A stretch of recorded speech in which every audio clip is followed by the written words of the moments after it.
now. Who knows? I'll Who let you knows? know. Okay. Is it working? Is it working? Is it working? Is Yeah, it working? it is. It is working. I don't see it on the I FB. declared working. Up, I Yep. just Nope. got it on the Planet and I see Facebook. it on the You Yes. Facebook. nerds. I Woohoo. love every show that starts with, "Is it working? Is it I working?" know. Woo! That's kind of our call sign, and we're streaming on YouTube, so that's even better. Turn Oh, your somebody's volume got their down. volume on. Yeah, don't yell at me, okay? My bad. Little bitch. That was me. Yeah, we've been streaming though. Yeah. Okay, good. We've been streaming. Guys, welcome to, can you believe it, episode 14 of Boxed In with Friends. I'm your host, Tony Auguste. Yeah, I know, isn't that crazy?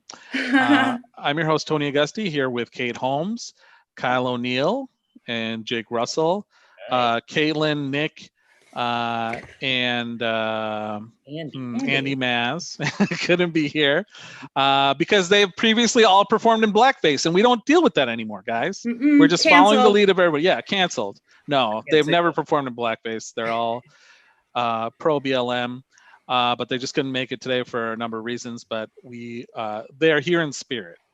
Yay. Right, guys? Yay. Tonight we've got a great show. Stand-up comedian Esther Nevarez and improviser Esther Nevarez. They're the same person. I should have said both titles at first. But they're both here in one body. And then also Lee Cleaveland, local musician who's in Detroit right now, will be by. Yay.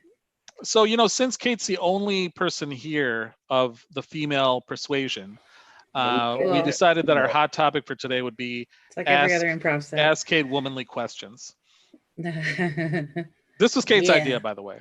It was my idea. Yeah. So Jake, you had a womanly question. Do you remember what it was? Yeah. Well, we all found out that. Go ahead, Tony. Well, the first thing, this started out because I didn't know that after, maybe I'm uneducated, but I didn't know that after a woman has a baby, she has to wait 12 weeks. I didn't know the number was 12 weeks. He doesn't have to. There's no cops involved. Okay, well, there's something that sounds like cops involved, but there's. You will get arrested if you have sex before 12 weeks. So I didn't know that, and then that inspired this whole thing. Let's see. So Jake, go ahead with your question. Yeah, my question wasn't serious, but whatever. I'll ask it anyway. Hey, Kate, what context of bitch do you accept? I accept only one context, and that's little bitch. Little bitch. That sounds like a rapper name. Little bit. So, but I gotta say it in that work, like in that same voice, like little bitch. Yeah, only in that voice. If you come at me like little bitch, I'm not gonna like it. No, well, yeah, I wouldn't do that to you, but like, you know. So let's say we're talking, Kate, and I'm like, bitch, like that. You wouldn't accept that, would you? I don't know, because that was kind of adorable. From me specifically. From really? You, yes, I would accept that. See, I think it's a person by person basis, actually. This is a fight that I had with my sister. Because I wouldn't let Kyle say it to me in any context. Oh. So this is a fight I had with my sister for probably going on 20 years. Not a fight, but a difference of opinion. Like where she was like, you cannot say bitch in front of me, but she would call her friends bitch all the time, or that bitch, and I'd be like, why? And she's like, because it's disrespectful, but I just want to be like your girlfriends, you know what I mean? Where they're like, bitch, you crazy, or that bitch is crazy, you know what I mean? I really love that. Yeah. Context. And but you know me, I'm not a person that throws bitch around, you know what I mean? Like a lot or at all. And and then once like most toys, like once I got it, I never used it. I was like, I never say it on her, so. But she's fine. I was like, fine. I genuinely don't have an issue with the word. I think it's fun to throw it around. I don't like it necessarily in improv scenes, though. No, if I'm being honest, because I always feel like whenever it's said in an improv scene, it's always said with such like purpose. Because I'm a female improviser, and that's always seems to be the go-to is like, you're being such a bitch. Yeah. I'm like, why can't I just be a complicated person? And that's just in class. A gendered word. You know what I mean? Yeah. That's just in class. Well, see, that's what I do. Like, what I usually just say is if I think of if a woman's bothering me or whatever, I just say you're being an asshole. Yeah. Oh, I would far more. Because it's less loaded. That. Yeah. I call women a lot of shit before I call her a bitch. I use like usually. Let's go down the line. Yeah, huh? Yeah, let's do it. Yeah. Let's hear your list of words before you get to bitch. But asshole, piece of shit. Yeah. You call a woman a piece of shit? That seems worse than calling her. Yeah. I think that's fine. You Everyone do? can be a piece of shit. Yo, punk ass. Yeah, punk ass is good. Yeah. Punk motherfucker. These are all things Jake Whole calls. ass motherfucker.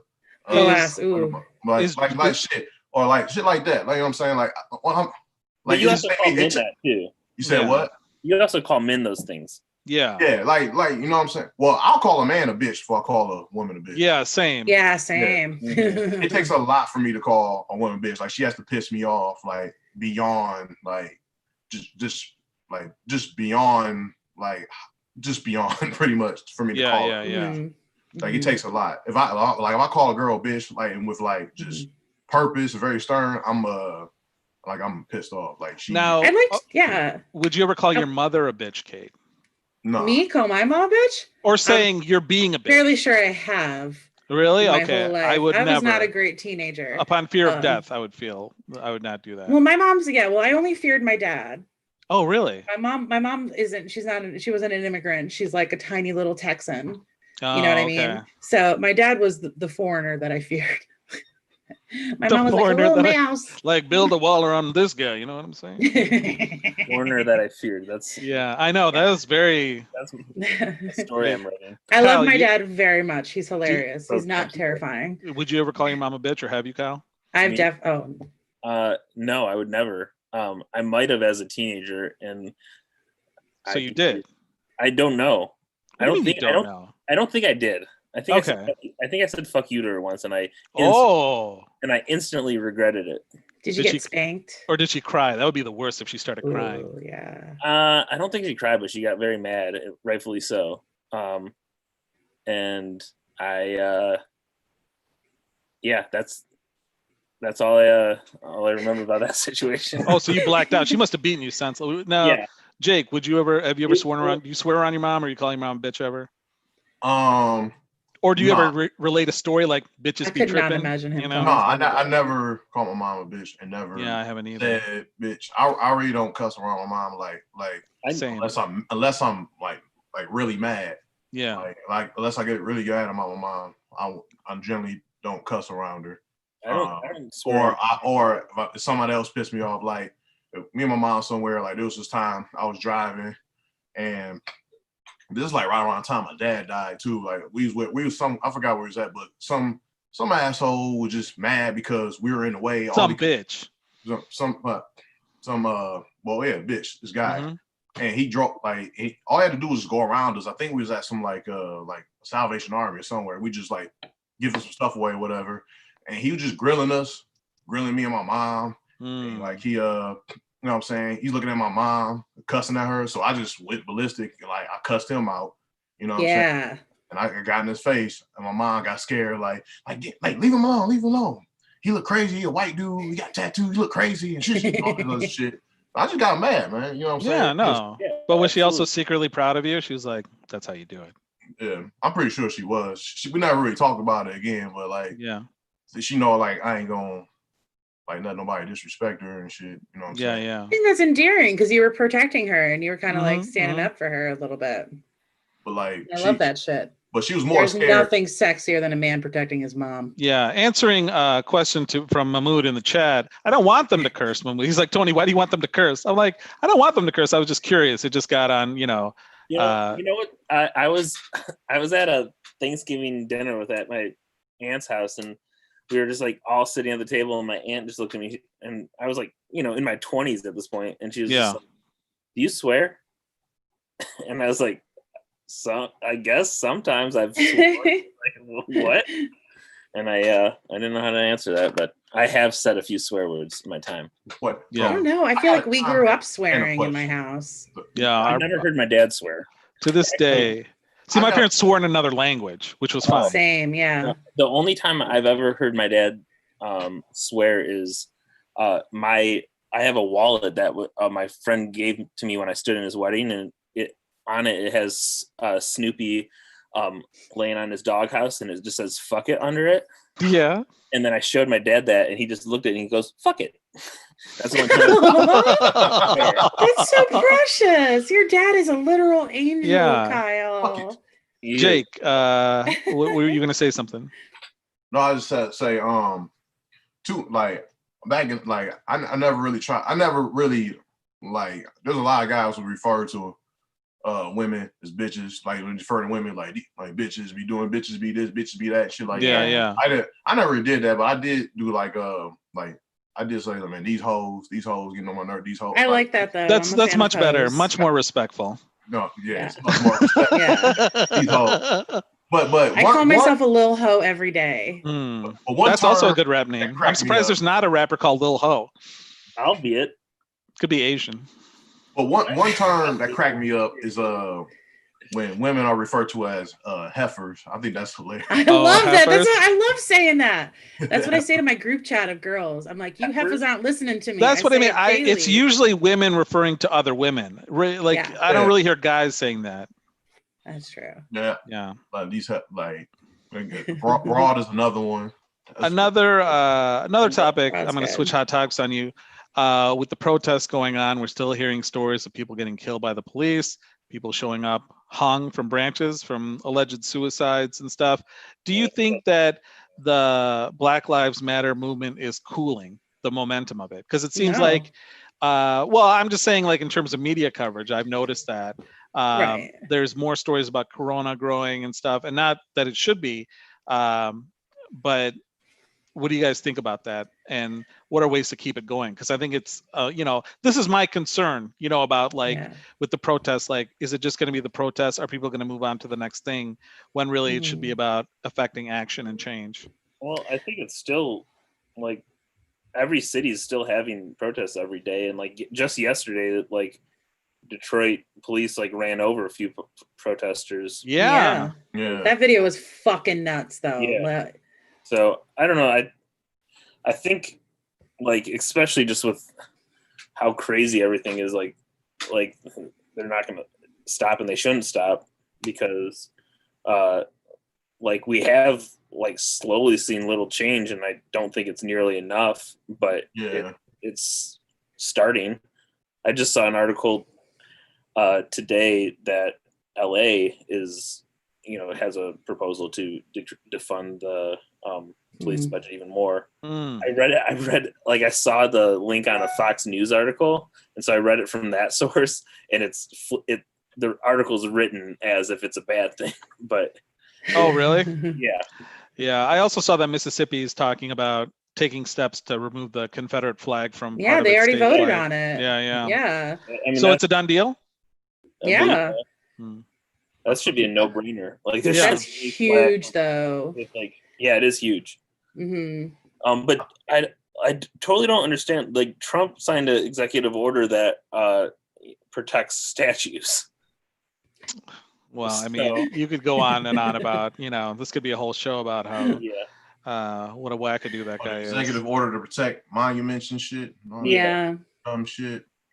Yeah, man. That's sad. I mean, like people can literally read a book to learn things. You know what I mean? It doesn't have to be in our faces every day. Like, that Germany, there's no statues of Hitler. There's no Nazi flags because it's forbidden. And that's their history, but they're so ashamed of it.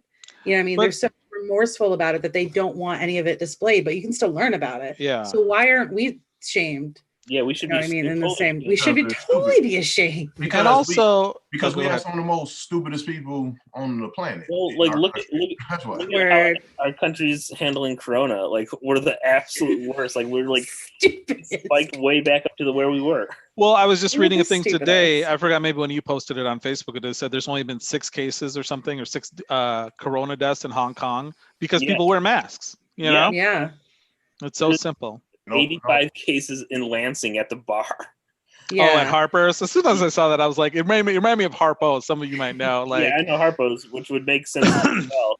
But there was the one today of I don't remember where, but the Planet Fitness, one of the states that opened up the gyms. Yeah. A member just got tested positive, so over 200 people are now affected at just this gym because of it. Yeah. So it's like we're rushing to open things, but like even with us opening things, people aren't wearing masks now because things are open, so they feel safe. I don't understand it. I don't get it. Look, so my cousin got married this weekend in Ohio.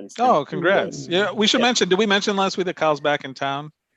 I think we did. Okay. He's still in town in Michigan, in Livonia. But so like I went with my parents and then my brother and his girlfriend, and we were told there'd be like social distancing measures and people would be wearing masks. We get in there, we walk in, 100 people not wearing masks. Wow. I would have walked right out. We went to the back. There was like one other couple wearing masks. We watched my cousin's dumb friend marry them. And then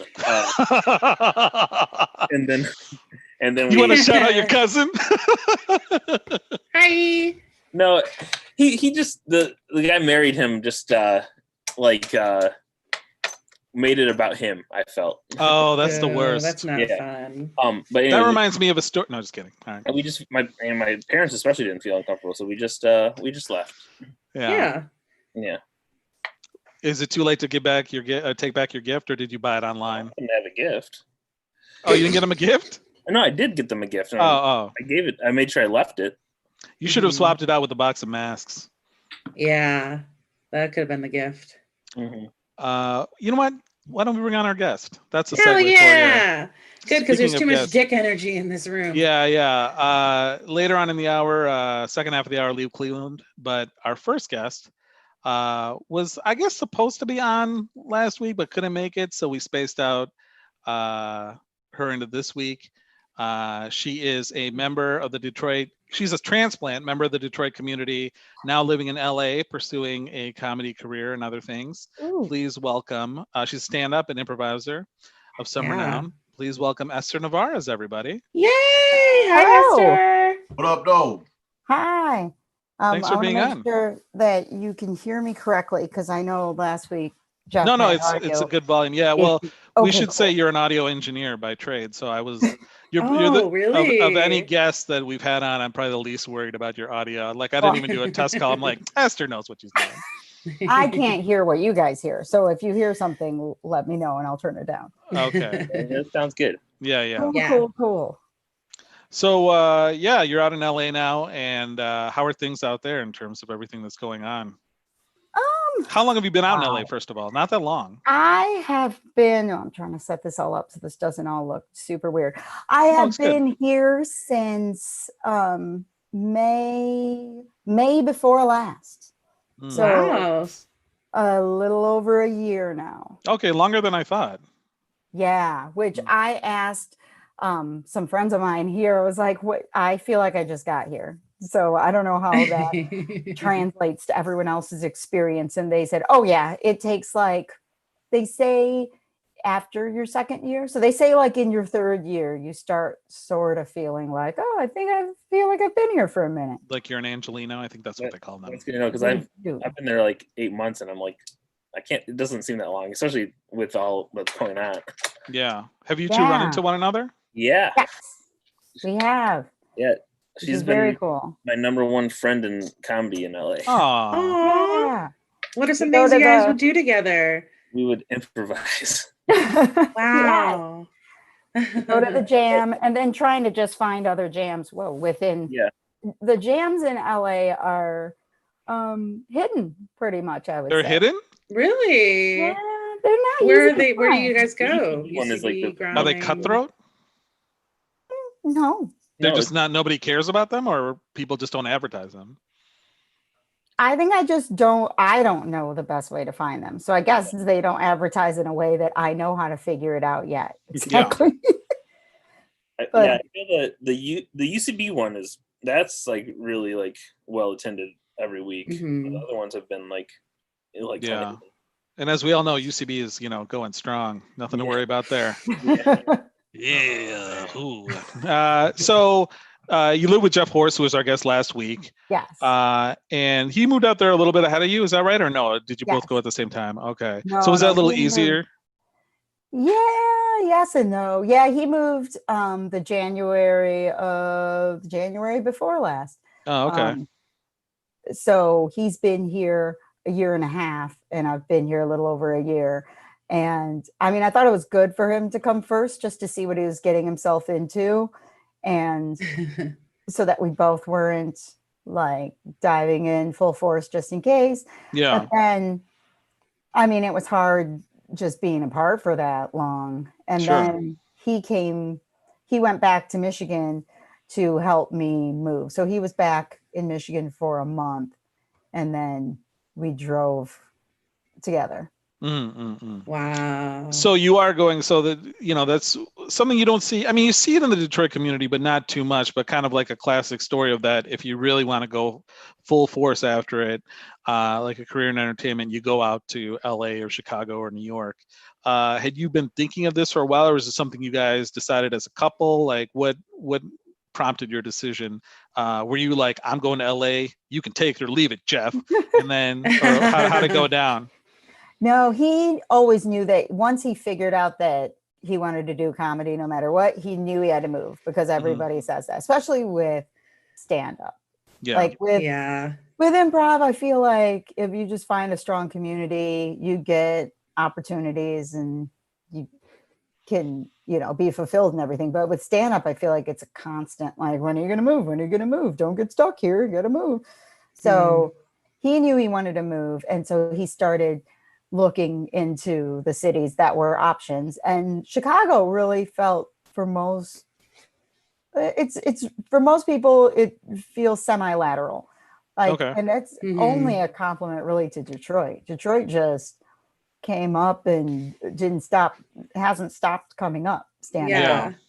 Yeah. And Detroit improvisers stand have a good reputation in LA, from what I hear. Yes. From Detroit improvisers. Yeah. I would love it if Detroit, like, kind of, people came more to Detroit like they would to Chicago. You know, they closed IO, you know, and who knows what theaters will be left standing at the end of this. You know, I don't know. Second City's in a bunch of shit too. So I think maybe, you know, give Chicago a break for a little while. Let's make Detroit the hub where people come to. I mean, you also have to, like, SNL did most of their fishing from Second City, and SNL notoriously casts white people. You know what I mean? So maybe, you know, change it up a little bit. Let's see what's up. Yeah. Well, wow, I just went on a rant. I'm so sorry. I can't imagine Planet Ant going down in that sort. I mean, in the way, not the way they're going to, but the financial way, because I just can picture Darren like living in the bathroom at the back of Ghostlight, just like, this is where I live now. We still have a theater. Like, I definitely feel like if Planet Ant got in a bunch of trouble, the whole community would come together and do something about it. I feel, for sure. I hope so, but I think they're doing all right. I mean, again, it's hard to know with anything, but you can support them. You know, go to planetant.com and support them on Patreon, and throw a couple bucks their way. They're helping us, you know, giving us a venue to run the stream, and so we appreciate them. And you started stand up before improv, or vice versa, Esther? I started improv, and then was taking improv classes at Mark Ridley's, and they had an improv class there. And then when was this, back in the day or recently? A long time ago. Oh, okay. With Rich Goteri. Okay. And then they didn't really have, like, Go wasn't around yet, and for whatever reason, I didn't venture over. Well, for whatever reason, being the class that I was in, by the end of it, I felt like we didn't really mesh, and they didn't go on. So I didn't have like anyone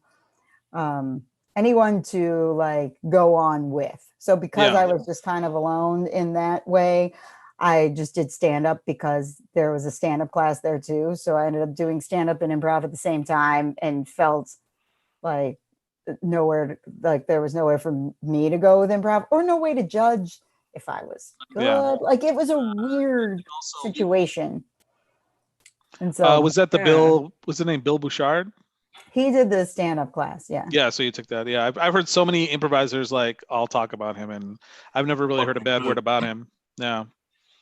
As a teacher. So as a person, I don't know. Jury's out, guys. That's what we're here to address tonight. I think what do you enjoy doing more, improv or stand-up? I was going back and forth. Like, when one of them annoys me, I just run back to the other one. So that's how I've gone back and forth between, like, here in LA, I feel like I've just gotten more out of improv probably for like all the same reasons. Like I met a good group of people, and I went to Second City where there was like a bunch of Detroit people and people were really supportive. And then stand-up wise, it's just so many people trying to get stage time that it's such, you're just in with everybody. So it's just so much harder to figure out a group and a place, and there's so many places. And so it's just a matter of like getting on the list. Go ahead, Jake. Yeah. No, I was saying I found myself liking stand-up better. When I started doing stand-up, I found myself liking that a lot more than improv. Because you're very fun to watch doing stand-up. But like it's just you get to a point where you're tired of sharing ideas with people sometimes. And then like where is this going? Like, okay, we're going this way now. And like, it's good to get your own ideas out there. I'm saying. Yeah. So I felt like I was feeling stand-up a lot more. But I feel what you're saying, like going back and forth with it though. Like, you know what I'm saying? You feeling like, you know what I'm saying? Yeah. If that makes sense. Yeah. So I would ask you, how does it feel like wanting to like pursue a dream like that? It's a thing probably a lot of people think about and never do. And actually going after it, how is the feeling like the reality versus what, I mean, obviously there's so much craziness going on in between all that. But I mean, you had a little while before that. What was the reality like versus what you thought? And what would you say to other people considering the move? Well, for one thing, I was going to say about the stand-up and improv thing, with improvisers feel like people that I like, oh, we went to college together. Stand-up people are like, oh, we went to jail together. That's how it feels in that way. like you could tell, I feel like you could tell a stand-up friend like literally anything, and they're like, no, I got your back. It's cool. I'll lie for you. Like that. Okay. Like that whole, and then like, I don't know, maybe improvisers would be more for white collar crime. I don't know. It's just different.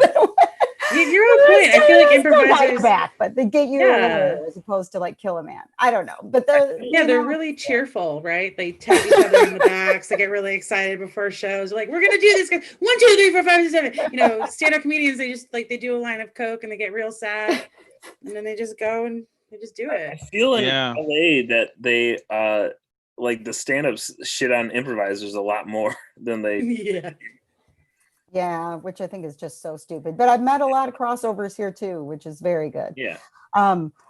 I feel like moving here, I wanted to be warm over anything. That was why I'm really glad that Jeff decided that LA was where he would choose to be. And also we have more friends here. And LA. Did you think about New York?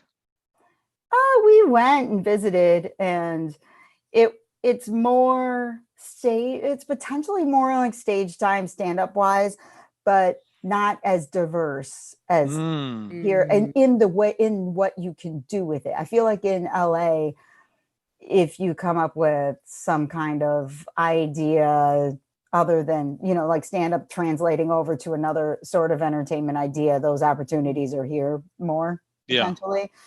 But I do feel like there's and Jeff told me this, and well, our friends told us this before we got here, there's more of everything. There's the same percentage pretty much of like, there's a bunch of people that are good. There's a bunch of people that are mediocre. There's a bunch of people that are terrible. I didn't know there'd be so many terrible people here. Like, oh, wait. Hi. I thought it was like, you're good, and then you move to a coast. Yeah. Honestly, that's what I thought. But I've heard the same story from people. Improv too.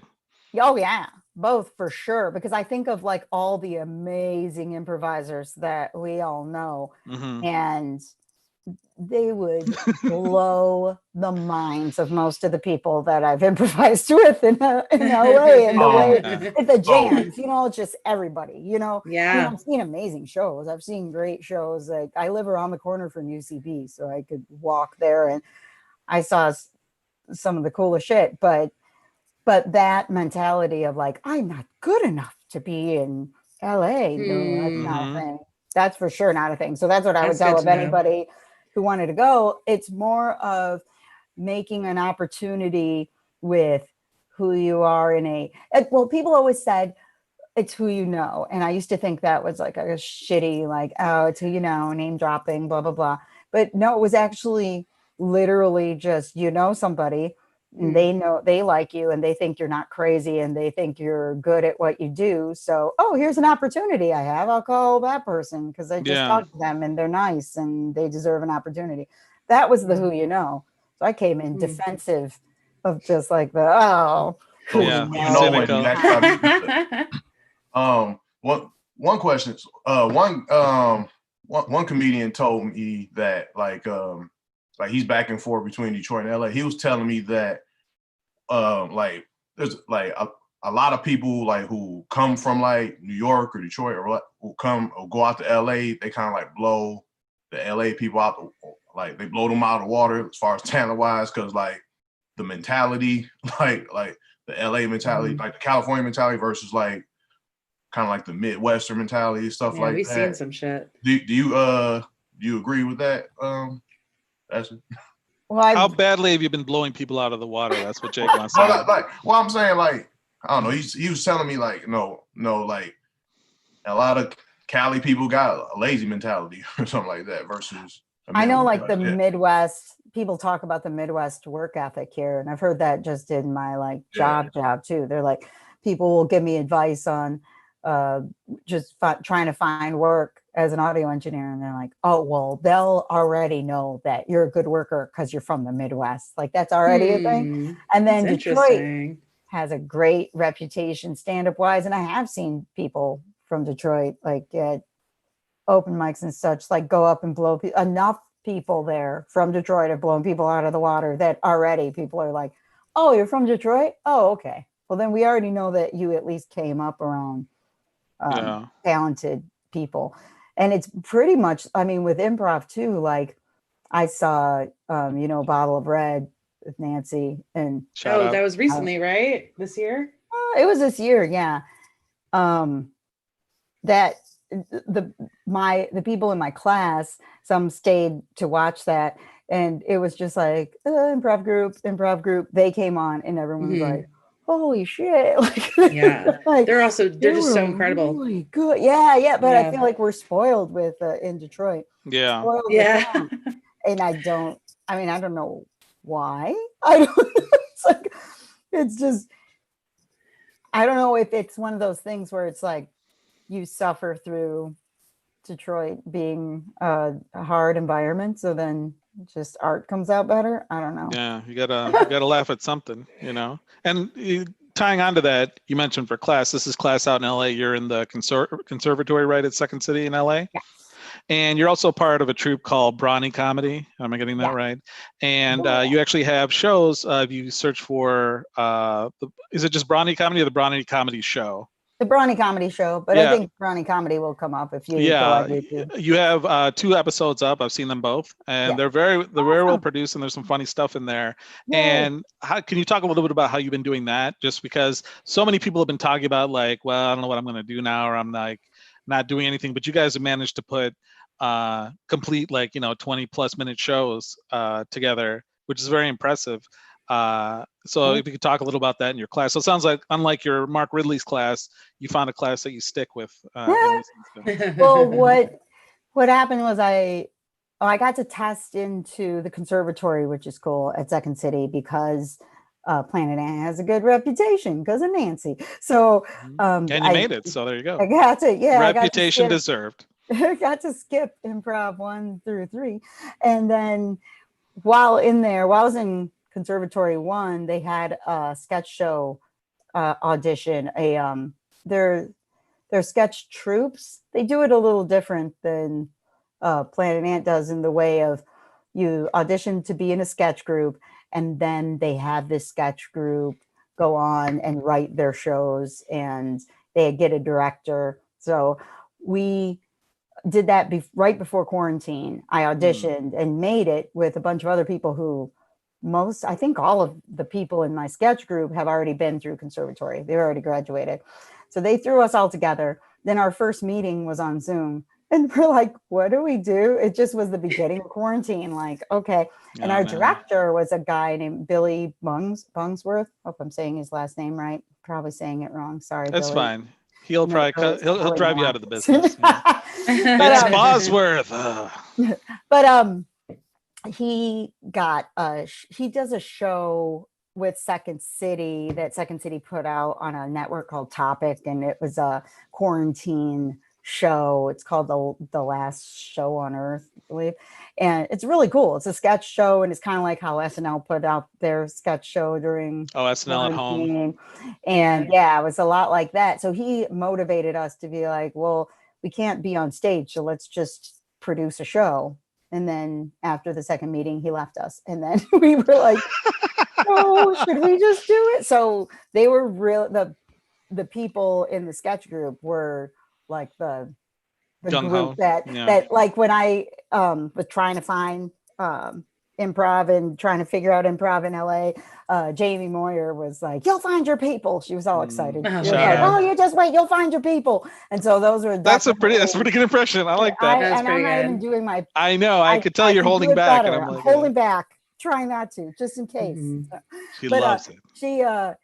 She told me that, and I was like, yeah, these are great people. So they are all super talented, have done tons of stuff, all went through Second City, and they were motivated to put stuff together. And so that's what came out of it. Our director is Adam Peacock, and he's from shout out Detroit. Detroit. And I believe he's on the Planet and Home team, I think. I'm almost positive. Might be wrong.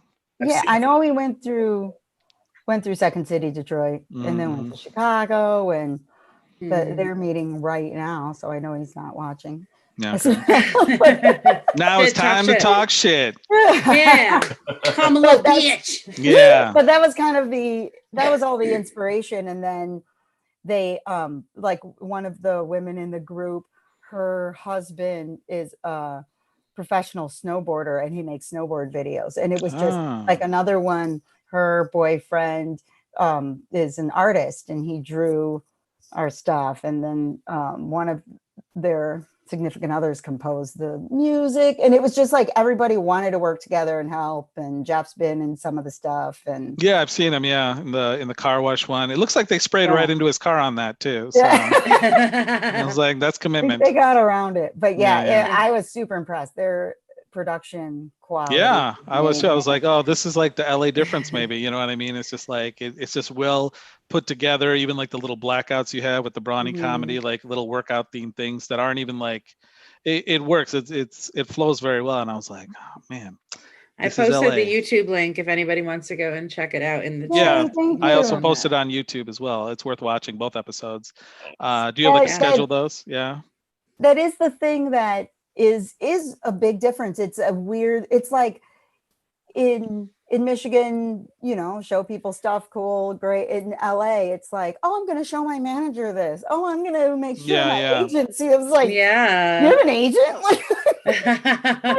And like nobody's, so far, at least the people that I've met, nobody's arrogant about it. It's so matter of fact, like, oh yeah, I'll let my maybe because so many people have that experience, We'll talk to you next year, and it'll be here like next month, and you'll be like, "Oh, my agent says, never do this show again." First. But I told him I'm going back on Boxing with Friends.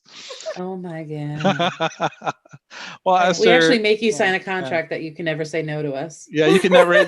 We're your management now. That's how it works. Esther, you have been delayed. I didn't even get to mentioning your. We talked more with Jeff about the vegan cooking show, Hungry as a Horse. Yeah, but you can also check that out on the Planet Ant channel on Saturdays. Oh.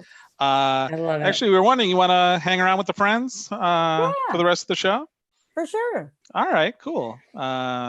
You're officially a friend now. I mean, you always were, but you passed the test, and you can hang. You can hang with us. Kyle, why don't you bring on our next guest? All right. Our next guest is Lee Cleaveland. He's a musician from Detroit, and he's a good friend of mine, and he has a little bit in common with me. Hey Lee, did you guys make the penises kiss? Hey, we have not made our penises kiss yet. Not yet. Have we? Not that I remember. Yeah, okay. Hi Lee. How's it going? Hi Lee. Hello. You probably every interview starts like this, right? Yeah. Have we made our penises kiss? God. Jake, stop. You've made your penis. It's just natural love. Will you knock it off? Yeah. That dude, damn. So Lee, what's up? You're a freak like me. Yeah. This is gang. limb different. I think you mean differently limbed, Kyle. Limb different, Tony. Limb different. I I'm don't not know. indifferent. I care about these things. Do you have a preference, Lee? I just call it my nub, but I spell it with a silent K. Okay, Oh, I don't know. that's cool. Yeah, I didn't know of the term limb different until recently. Really, I never had a name for it, but I guess it's like my hand. All-encompassing term for people that some people have all their limbs, but they're not shaped the right way, or they're just missing a finger, or they're an amputee. Mm-hmm. But I'm like you. I was just born missing parts. Yeah, but we still fuck. Really. Oh, yeah. Now, does that have anything to do with Nice. you two meeting, or no? It just happened to be. Kind of. We actually met through a friend of the show, Dan Campbell. Shout out. He was playing a show at Max Bar in Lansing, and I believe your band was opening up, right? Yes, we were. And so he just introduced us, and then we tried to shake hands, but we're missing opposite hands, so it was like Awkward. It wasn't. It's kind of like a meet cute. Yeah, exactly. It was funny. And then we became friends, and then there's a organization around here, Detroit, that's it's an international organization now, but it's called Lucky Finn Project, and it's for kids with limb differences, and we're the older kids that hang out and get drunk after the picnic. You get the other kids drunk? Is that what you do? Yeah. And, well, we'll see.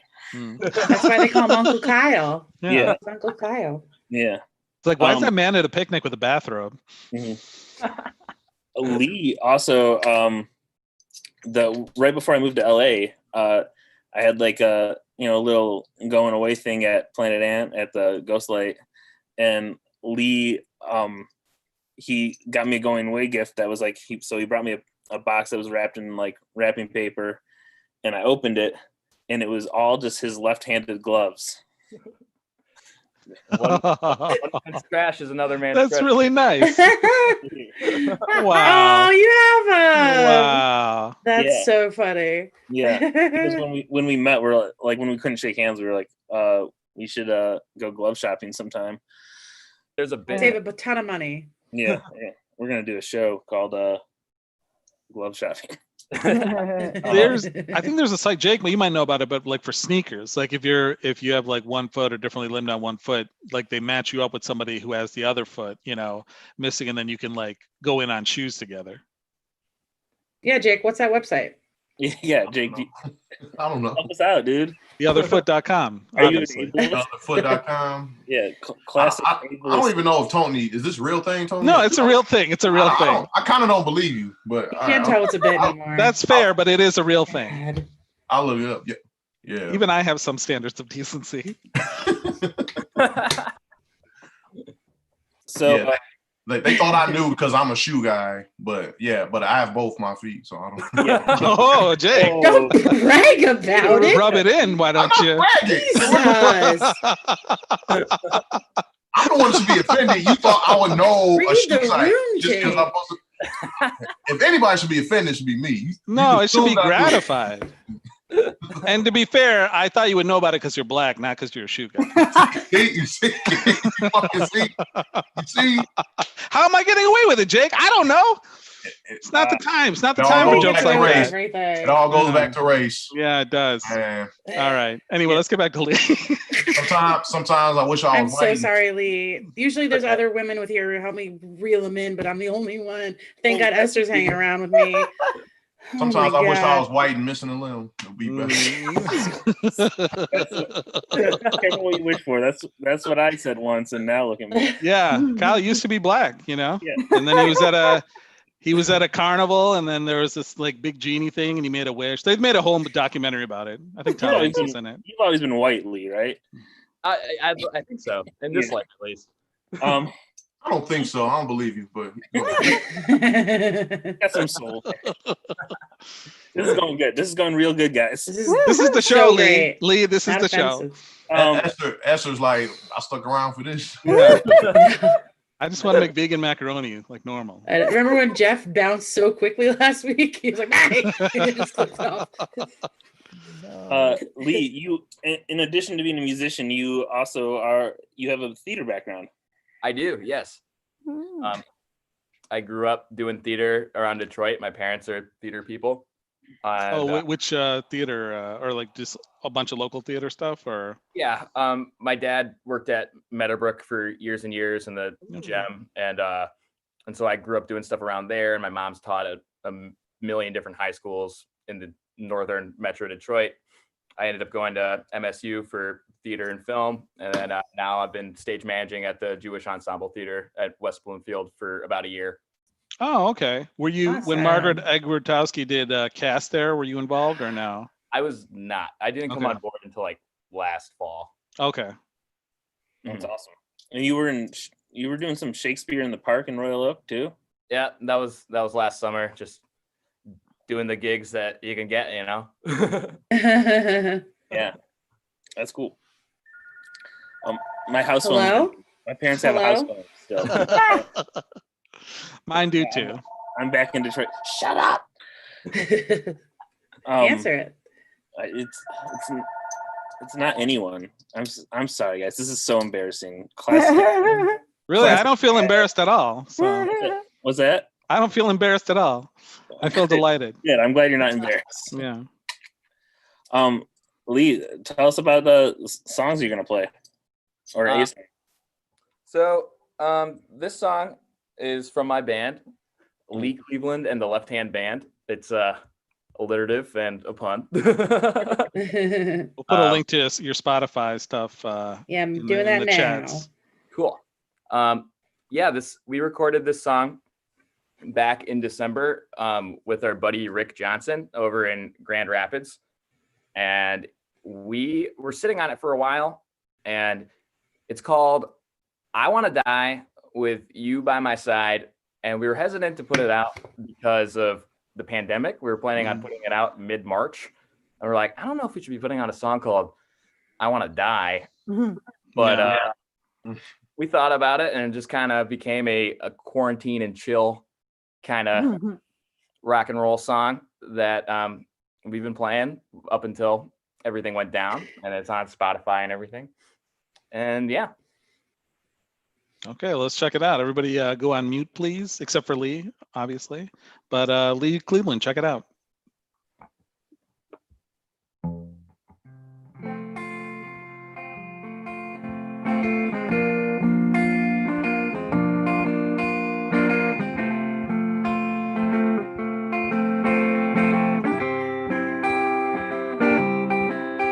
Well, I woke up with you by my side, and for a moment I thought I had died. 'Cause when I rode right over and I saw you there with your big blue eyes and your brown hair, you know I'd gone up above. 'Cause I wanna die with you by my side. Yeah, you got what I need. Well, nothing ain't ever felt as good as this. I ain't ever gonna ever call you quits. You, my darling, my love. 'Cause I wanna die with you by my side. Yeah, you got what I need.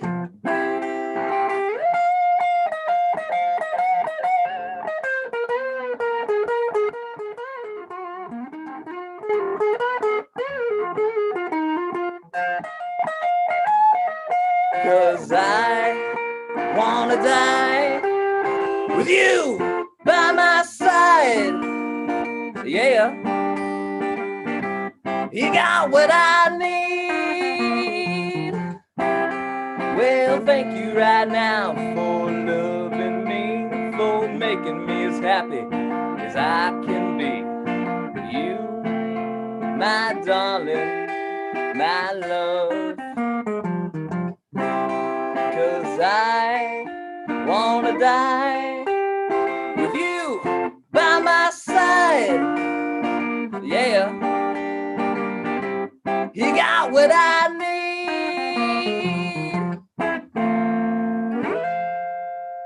All right. Yeah. Yeah. That was really Alright. soulful. Oh my god. Yeah, that was awesome. Great. Thanks for playing that, man. Thanks, man. Hey, Lee, do you remember the point where you learned that you could play guitar? Or was it like a process to figure it out? It was kind of a process. I started playing trumpet when I was 8, and I started playing piano when I was like 10. Mm-hmm. And then when I was about 14, my brothers took guitar lessons, and they didn't stick with it. But I didn't have a lot of things going on at the time, so I had to like go and like sit in like this guy's house when my brothers took guitar lessons. And since I had that understanding of music theory, I learned how the guitar worked, and I understood how it worked before I actually knew how to play it. And I wanted to play it, and all the music I liked was guitar based, and so it was kind of a struggle. And so I built like a bunch of different things to hold a guitar pick, and I built like a muzzle, and I would tape picks to my hand and my arm. And then over time, I figured out that I have this little thumb at the end of my nub. Oh, okay. And so it's just like a little, it has a nail on it. It's like a finger and then like a little fist. And it's just like a little skin flap thing, but it hit the string at the best angle out of all the things I had. And so I just kind of did it until the bleeding stopped and the callus. Wow. Well, that's not unlike learning to play guitar. Yeah, like you get your fingers blistered, like for a while, and then. So then, by the time I was like 16, 17, I was able to start like playing in front of people and stuff. Now, is your guitar strung? This is like nerding out questions, but is your guitar strung left-handed or is it just flipped over? No, this is just flipped over. This is a normal right-handed guitar. And okay. So that's the low E string, and then I flip it around and play it Hendrix style. Yeah. We got that question from our good friend Adam James. Wanted to know if you were playing it Hendrix. I know Adam. Hey. Shout out to Adam. No, my mom. I learned my mom's like 70s acoustic Stella guitar, and she wouldn't let me change the strings on it. And so I had to learn on like the right-handed guitar, but it worked out in the long run because not a lot of people play left-handed guitar. So if I'm hanging out with somebody or if I'm jamming, if I played left-handed guitar, I couldn't just grab somebody's guitar and play it. So it's actually worked in my favor in the long run. I just have to think about chords and scales backwards, like everything's just like upside down and backwards in my head. I researched that a ton because we got my son his first guitar when he was 7 and he's left-handed. So I wasn't sure if we should get a left-handed one, and everyone was telling me no, get him a righty. And that's what he knows how to play. So that's the move. People, if he jams with people for the first time, people will look at his hands and be like, what is he doing? But is it different? Yeah, like everything's inverted. So like a G chord for me is like that, but for everybody else it's like that. And so it's like education.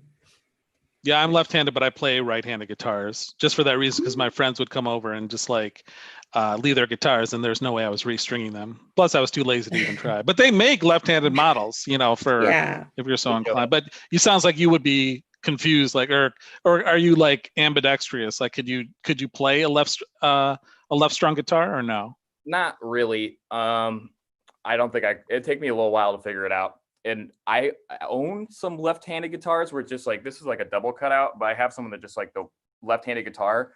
And then I've had people like replace the nut and then like restring everything. So it's just like, and I gave that to my buddy, and then he plays it like right-handed, but the cutaway is on the wrong side. So when he plays it, it looks really weird. And, but yeah. That's awesome. It's like cooking. You just got to find out what works for you. Yeah. I don't know why it's like cooking. Yeah. But it made so much more sense before I said it. No, it's cool. I was like, I cook left-handed. That's true. It was always a process for me too. Like I realized that I could play like right away when I was young. There was like actually right next to where I'm sitting because I'm at my parents' basement. There was a guitar Ooh. when I was a kid. I just picked it up and it like kind of came naturally. So, but then like that's how I played like all through like, you know, my teenage years and getting into punk rock and bands and stuff like that. And then even when Fireworks started touring, I was just playing like that. But then like I like wanted some more precision, more control, and like it was like a long process of me making makeshift picks, and then I eventually got a pick company to make a custom pick for me. Oh, really? Oh shit! Yeah. We toured with that band Newfound Glory, and their bass player, like we became really good friends, and he like called this pick guy because he had like a pick sponsorship, and he was just like, "Hey, you need to make this something for my friend Kyle." And then like 2 years later, I went to like a processist and had a kind of like a pick glove basically made that pick screws into, and then the pick company can make a custom pick for it. Oh wow! And you That's still so like? Do they make you dope. a bunch of picks? Or Kyle, you've actually never played on the show, even though you book all these fantastic musical guests. Yeah, I retired. Let's keep it that way. Yeah, I took You know a what I'm step saying? back. You know, Okay. Keep them humble. I like to keep my music and my comedy separate. Oh, okay, that's fair. That's I don't fair. like using comedy. Well, people at the theater where Lee works doesn't even know that he plays guitar. He never even told them till right now. Yeah. Wow. That's I true. just made that up. Oh, no, they know I play guitar. They got me out. I've played at a couple orchestra pits for them. They're like, "Oh, you can move sets and play guitar, right?" Like, Yeah, and we only have to pay you for one. You know, the show business. He's like the Mikey. Yeah. Yeah. Mikey event. I had a comment here in the chat. Tom Schultz, what up, though? He says, calling from the turn of the millennium is your house phone, Kyle O'Neill. That was a late comment. It's his parents' house phone, Brutal. to be fair. Yeah. My dad won't let it go, you know, and my mom got a house phone too. So, you know. See, my parents do too. I don't feel so alone. Vectors. I like my friends still quote to this day my answering machine growing up, which was they would call my house, and if they got the answering machine, it would just go, "This is Pat O'Neill. Kindly leave a message." Oh, I'm still on my parents' answering machine. Really? Are you? Yep. Hmm. The rule was the kid that lived the farthest away from home, so I was living in Seattle at the time, and they just kept it. Like saying what was the message? Oh, it's just saying their number. You never put your name. That was like the old days of paranoia. Don't put your whole name on the answering machine. Yeah. Message. Yeah. We got a trivia question from Adam James, which is Okay. Kyle and I wrote a song together for the process. It was about the end of the world. Can you guess who our teacher was? Is it Sean? That's a pretty good guess. Was I right? Yeah. Because the world is ending and he knows all about it. Yeah. he's educated. Lee, like I know you're super talented and stuff, but like in the music scene, like I'm still like the number one like limb different dude, right? So Oh yeah. How do you guys even decide that? Yeah, is there a power rankings? There more Oh, yeah. people? There are. It probably goes Kyle and then Tony Memel, and then I don't even know who else. we'll put you there. I'm probably 3 or 4. I might be All right. somebody. Hey, top 5. That's great. Kyle's pretty good. more rock and roll, and then Tony plays like children songs and like church music. Yeah, I don't fuck with that. But you know, I feel like you're on the come up because Kyle felt the need to mention that he's the top dog. Yeah, Usually that's a sign of weakness. I'm threatened. Yeah, he's very threatened. I don't know why my light is so orange. It's driving I me just nuts want to right know now. that I'm the top guy right now. Yeah, he's toured more and played Turner. more shows than anybody else like us. So I'd say that he's a top dog. Yeah. Don't you forget it. Until Yeah. you're the top dog, which you're on your way. Yeah. And let's not forget about another song.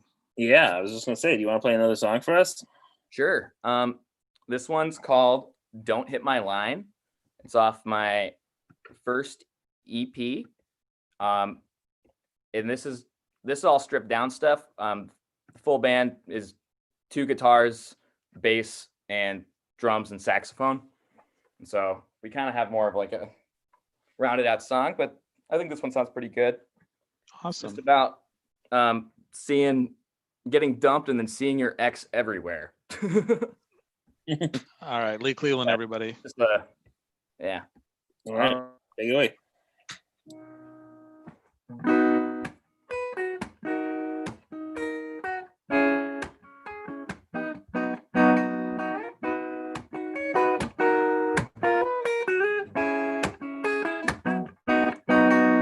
Don't hit my line no more. I'm no longer yours. Said you didn't love me, claimed you didn't need me. Don't knock on my door. Said it wasn't me but you. Couldn't love like I do. You couldn't be with me. Be with me no more.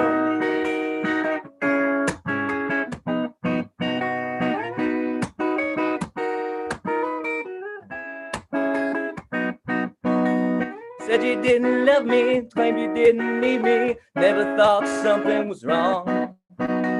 Came right out of nowhere, never saw it coming. Kicked me when I was down. Said it wasn't me but you. Couldn't love like I do. You couldn't be with me. Be with me no more. Said it wasn't me but you. Couldn't love like I do. You couldn't be. All right. You to me when we go like this. If you ain't gotta say next to me, then don't. If you ain't gotta wink at me, then stop. I've been counting my rosary just so you'll stop teasing me. Said you didn't love me, so I know what you want. Said you didn't love me, so I know what you want. Said you didn't love me, so I know what you want. Said you didn't love me, so I know what you want.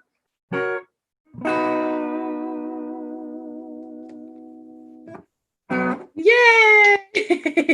Sorry about that. I thought you so cut out there. funny. I thought you cut out there for a second. So I was like, all right. All right. And then you kept playing. I'm like, oh, that's not. I messed up very badly.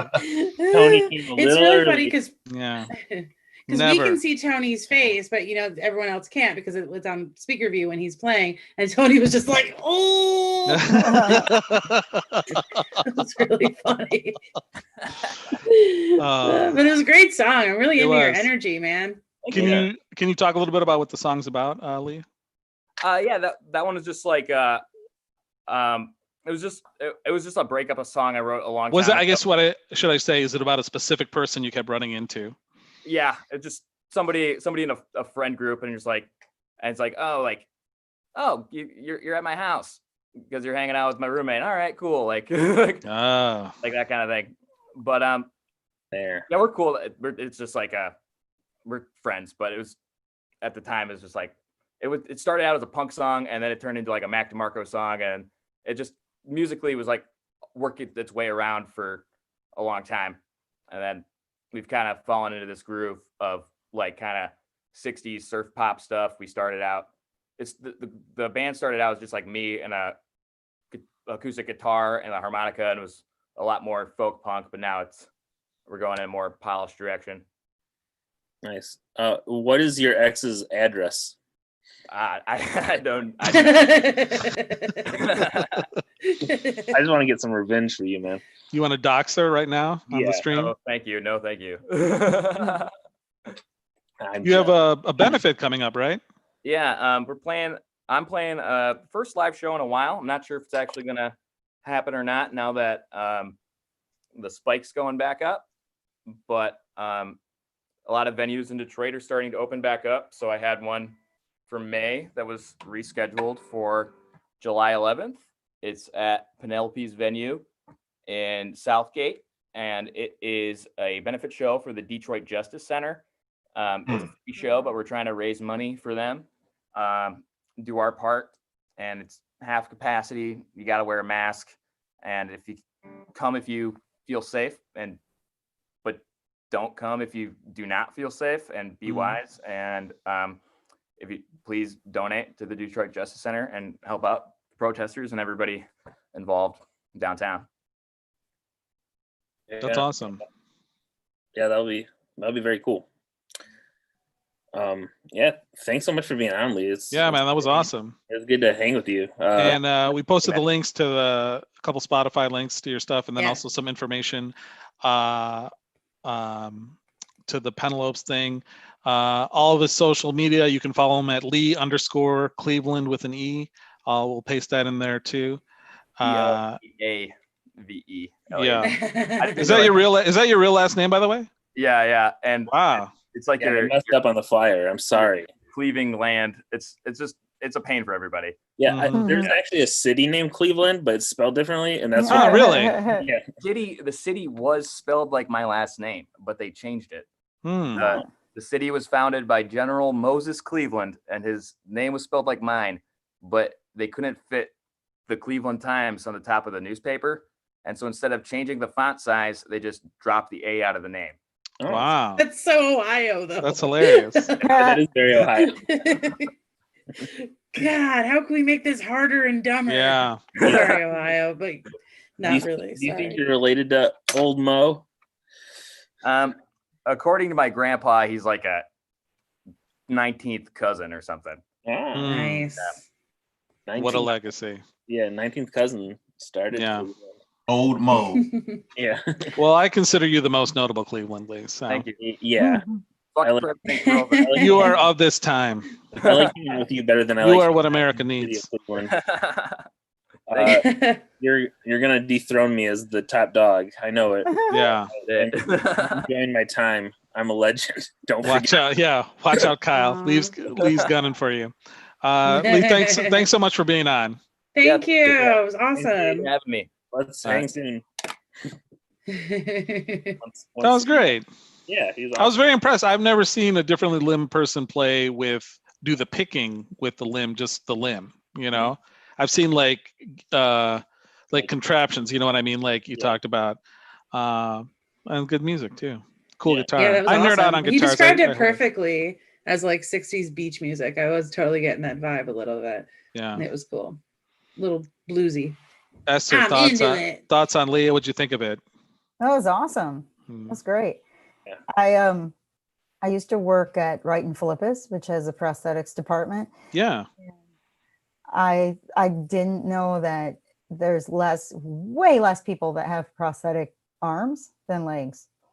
Really? Okay. I guess I never thought about it. I didn't know that either. Yeah, because there was a whole department for legs, and then there was one room. There's they called it the lab for legs, and then there's one room. They're like, "This is the arms." Like, oh wow! Why? But it's like the big and tall of prosthetics. You have to go to like. He does have an arm as well, like a bionic arm. Which in the picture in the flyer, I noticed that. Yeah, and I was like, I wasn't sure what was going on there, and then I became aware. So it's actually bionic.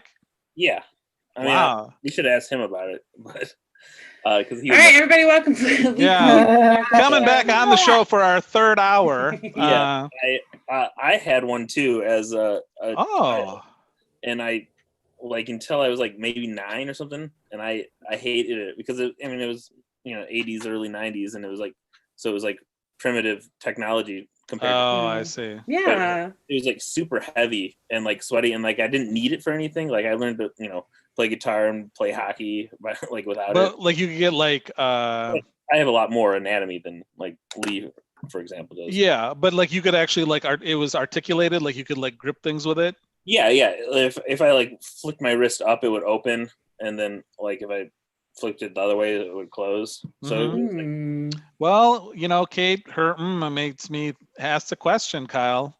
Did you ever with the prosthetic limb? I was not telepathically sending you anything, Tony. You were 8 years. You were 8 years old. Mind. Yeah, I didn't hear that part. I'm sorry. I thought you said 14. Nope. I was maybe 9 at the oldest. Okay. So you did try, is what you're saying? Yeah. That's cool. No, there was with that one trip to the ER that the family agreed to never speak about again. Yeah. Did your parents warn you about that actually? Because if I had a kid, I would warn mom, like, don't grab yourself with this. I don't think so. And also, like it was never an issue. Did it have like an amazing amount of like pounds per square inch? Did you become like the school bully? You know what I mean? Like if you pinch someone, you could like break their finger. I probably could. It was probably super heavy. Wow. But I can be a bully without it though. That's true. Yeah, you can. We all know that. We're all scared of you, Kyle. This hand's all bone. Like we don't even have to do this remotely. We just do it because it's safer. Yeah. Do you ever aspire or like wonder, like, you know what I mean? Like I'd like to have one at some point with the new technology where you can just like, because you see these things on YouTube where you just like you think it and it moves like that. I'm curious to see like what if I can find like insurance to cover, because they're so expensive and stuff. Yeah. And it's not necessarily a necessity for me, but like it would be cool to explore, and it would maybe help with some things. So all the people I've seen like videos of it were all military veterans that had them. I might join. But don't they know that you're the #1 musician? Yeah.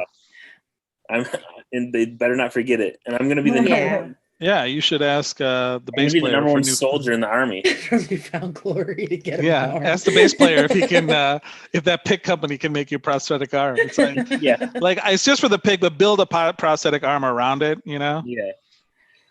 Yeah. But for you, it'd just be like a prosthetic, like it's just a hand, basically. Yeah, hand. Yeah.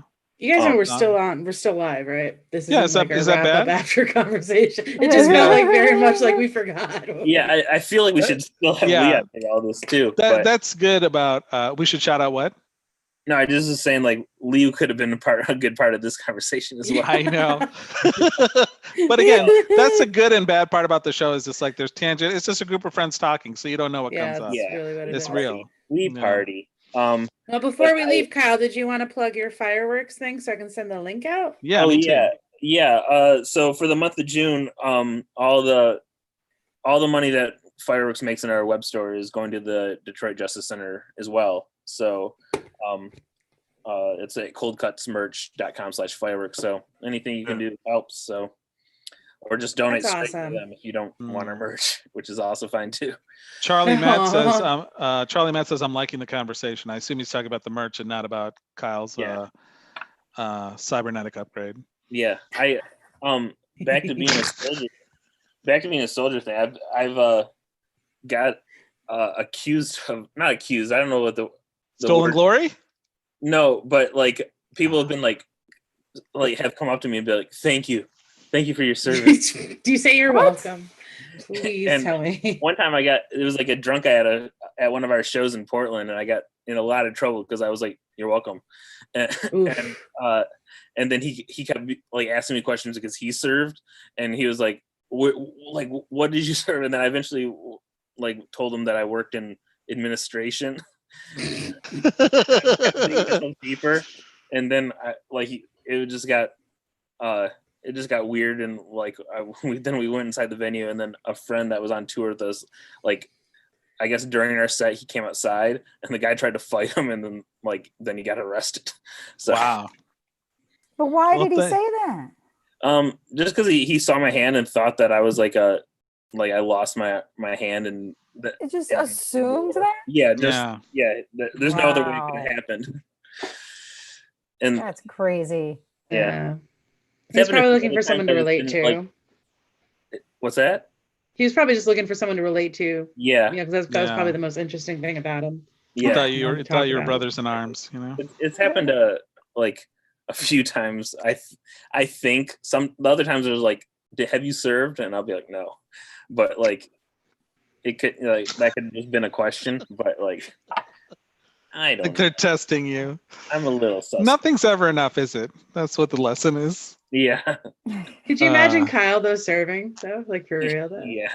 He'd be like the upbeat guy. He'd be like the upbeat guy that comes back a stone cold killer, man. Yeah. Like they call him Livonia. Like, hey, what happened? What happened to Livonia, man? The sweet kid I knew. It's like he's dead.